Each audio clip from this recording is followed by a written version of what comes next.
Hi, it's Darnell at Whale Oven Recipes, and today I'm going to be baking up some almond flour cookies in the Ninja Foodi dual heat air fry oven using a recipe I made from scratch. And you can see how to do that. Maybe try it in your own oven or air fryer oven. But almond flour cookies, a lot less carbs, a lot more healthful fat, a lot more healthful protein. And so let's get started on those cookies right now.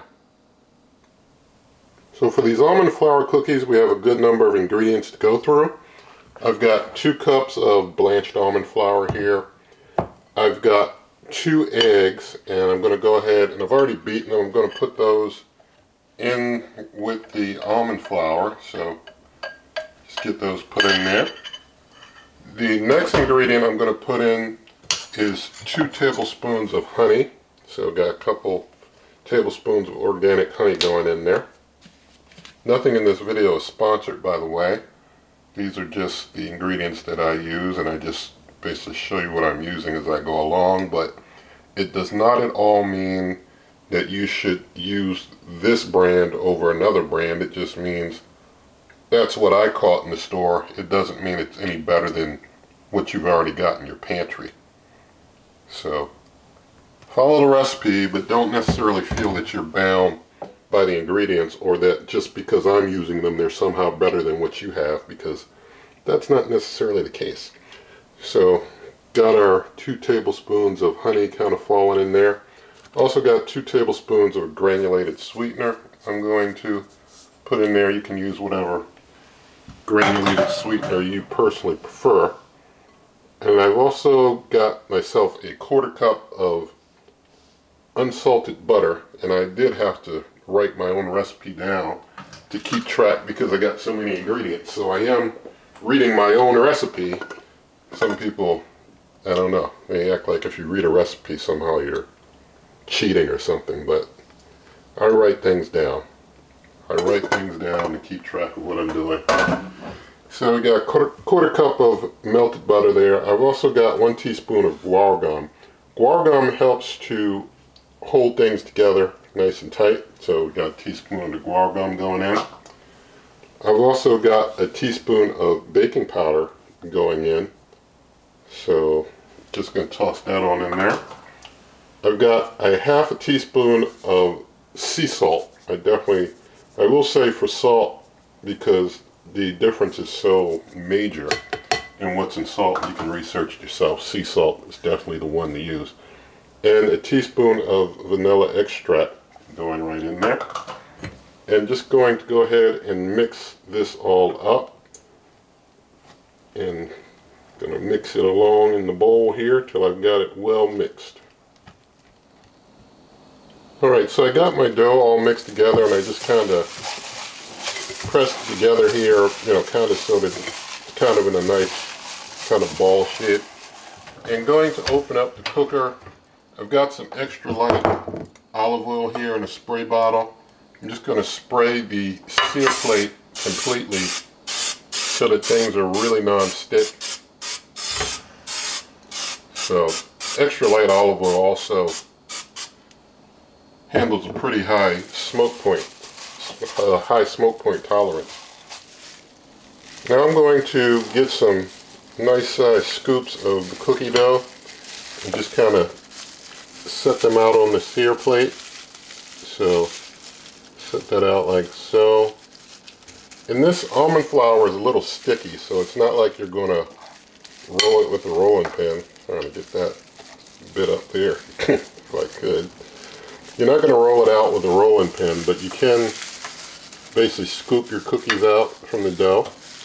So we're just going to put several all over the sear plate.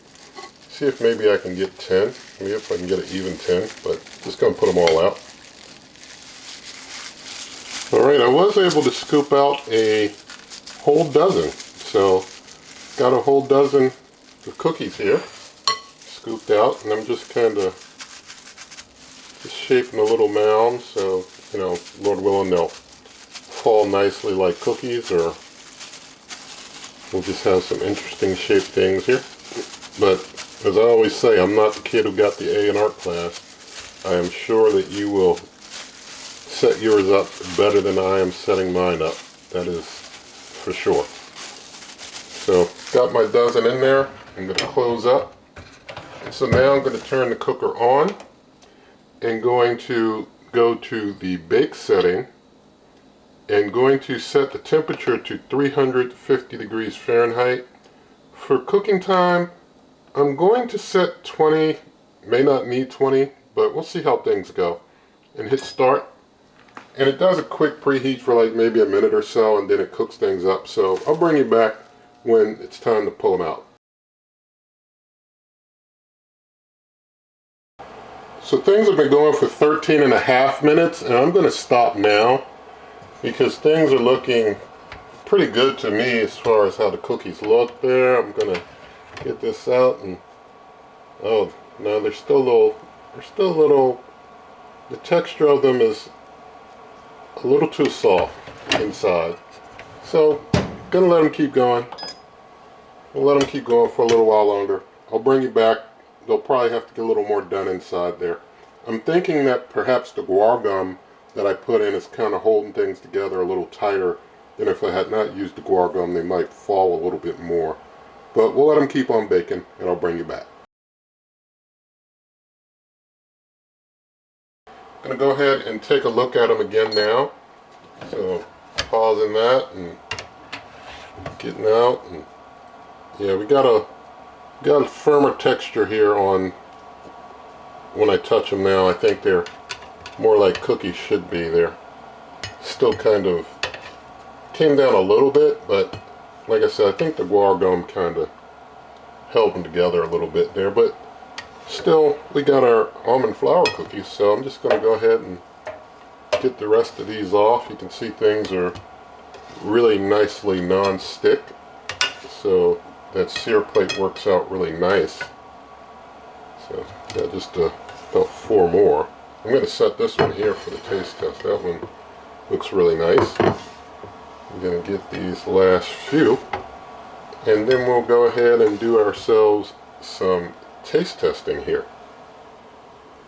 So thank God for some almond flour cookies, and let's do a taste. You can see the bottom gets a pretty good cook on the bottom there, but on top we look pretty decent. So we're going to just see how things are.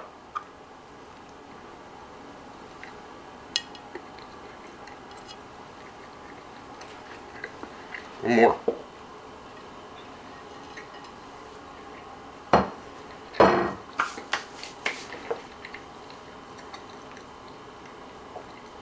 Of course, I always need water, but I don't have it, right? But they're good. It turned out real good. I think you probably could go without the guar gum. Maybe they'll fall a little more. But either way, these are some good cookies. Low carb, high in healthful fat, high in protein. This is some good stuff. So definitely think you should try this recipe. You know, as far as the shape or what have you, you can manipulate that to your pleasure. Alright, so I've got the same ingredient mix minus the guar gum. I just want to see if things turn out any differently. The dough consistency seems similar, maybe just a little less jointed or a little less together without the guar gum, but just want to see if things turn out about the same or any different. Like I said, I'm just going to spray the sear plate down here with my extra light olive oil. And I'll go ahead and get a dozen more laid out. So another dozen cookies laid out here. I did help these out a little bit. I did press them down a little bit to be more cookie shaped to start out with. We'll see if they fall anymore, if they'll stay like that. And I guess the taste test will really show how consistent they are versus the others. But we're going to turn the cooker on now and leave it at 350, 20 minutes, hit start, and I'll bring you on back when they're done. Alright, so things have cooked for 14 minutes and I think that they look done. So pausing here, maybe flattening them out, help them cook along a little quicker. Well, they're still a little soft feeling there. A little too soft there. Gonna let them keep going. Tops are browning a bit, but I think they need a little more time, so I'll bring you back in a moment. Okay, so things have gone for 18 minutes now, so I'm going to go ahead and try again. And pause there and let's get them out. A bit more firmer. A little bit more firmer, but I don't know. I guess it seems that the guar gum really helps to just help with things cooking up. Some of these are getting a little brown on top. I'm going to let them go for the last 2 minutes though. Just let them finish the 20 minutes out, because they're feeling like there might be a little too much moisture in there. So bring you back in a couple minutes. So we went the full 20 minutes and things are pretty well cooked in there and done. So just pulling them out, and yeah, I think we're pretty good with that there. Now I'm just going to get them on out and plate all of these. You notice some of these over here look a little more done than those over there, which is interesting. You would think, I don't know, I mean, I guess you hear the fan, sounds like it's going, but I guess maybe it's keeping things cooler over here and warmer over there as the fan blows the heat around. That's interesting. So I got all the cookies off and going to do a quickie taste test now. So, see that?